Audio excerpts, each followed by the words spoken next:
தற்போதைக்கு வரக்கூடிய செய்தி என்னன்னா, 150 சீட்ஸ் வந்து இவங்க வைக்கணும். 84 சீட்ஸ் பாஜக வாங்கணும் அப்படின்னு அண்ணாமலை ஒரு பிரஷர் குடுக்கிறதா செய்திகள் வெளியாயிட்டு இருக்கு. அப்ப அது எப்படி நீங்க 150 பார்க்குறீங்க? அந்த 150 ஆ. சீட் வரையும் அதிமுக போட்டி போடுறதுக்கு வாய்ப்பு குடுத்தாங்கன்னா பாஜக, அதுல கூட்டணியில எந்த பிரச்சனையும் வராது.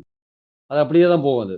84 சீட் அவங்க எடுத்து என்ன வேணா பண்ணிக்கலாம். அவங்க வந்து பாமகவுக்கு குடுக்கலாம், இல்ல தேமுதிகவுக்கு குடுக்கலாம், இல்ல தினகரனுக்கு குடுக்கலாம், ஓபிஎஸ்க்கு கூட குடுக்கலாம், புதிய தமிழகம், ஜான் பாண்டியனுக்கு கூட குடுக்கலாம் வச்சுக்கோங்க.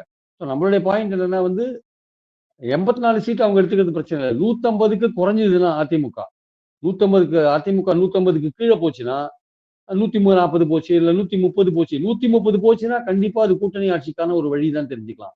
அப்ப இல்ல மக்கள் சார், வந்து இந்த இவங்க கூட்டணியை நம்ப மாட்டாங்க. அவங்க என்ன நினைக்கிறாங்கன்னா, 150 பாஜக 150ல 84 பாஜக கேட்டு, அந்த 84ல பாஜக, ஓபிஎஸ், தினகரன் இந்த ஃபேக்டர் மட்டும்.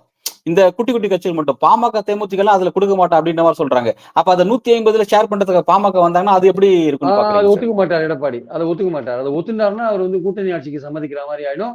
அப்படி ஒரு கூட்டணி ஆட்சிக்கு போ வழிவகுக்கிற சீட் ஷேரிங்க வந்து தமிழக மக்கள் ரிஜெக்ட் பண்ணுவாங்க. அந்த அணிய ரிஜெக்ட் பண்ணுவாங்க.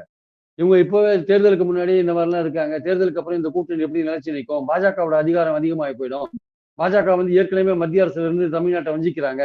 அரசாங்கத்துக்கே வந்துட்டாங்கன்னா, இங்க எப்படி உத்தரப்பிரதேசம், பீகார்ல எப்படி சில கொள்கைகளை அமல்படுத்துறாங்களோ, அந்த மாரி இந்தி போன்ற விஷயங்களை நேரடியா கொண்டு வந்துருவாங்க. அதனால தமிழ்நாட்டுக்கு பெரிய ஆபத்து வரும்னு அந்த கூட்டணிக்கே வேட்டு வச்சுருவாங்க.